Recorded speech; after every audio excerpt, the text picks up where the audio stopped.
পেঁয়াজ রসুন বাটা দিলাম।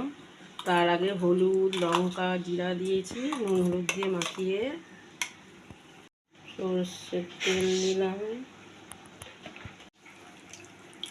মেখে কিছুক্ষণ রেখে দিলাম।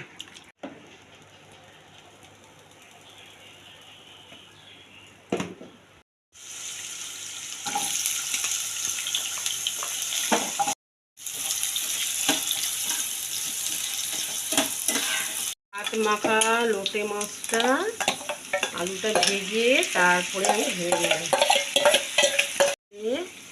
জল দিয়ে দিলাম।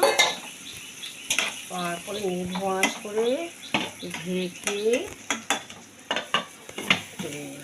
দিয়ে টমেটো কাঁচা লঙ্কা চেড়ে দিলাম, একটু ধনে পাতা দিলাম, আবার একটু ঢেকে রাখলাম। ঢাকনিটা খুলে দিলাম, একটু কারিয়া পাতা দিয়ে দিলাম, সুন্দর ফ্লেভার হবে। লোটে মাছে একটু এরকম একটা গন্ধ অনেকে পছন্দ করে না, তো কারিয়া পাতাটা দিলে একটু সুন্দর ফ্লেভার হয়। নিচটা একটু লেগে গেলে সুন্দর সেন্ট বেরোয়।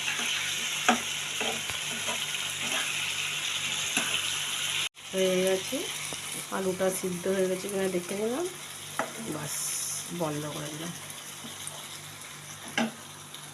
দিয়ে লোটে মাছের হাত মাখা রেডি।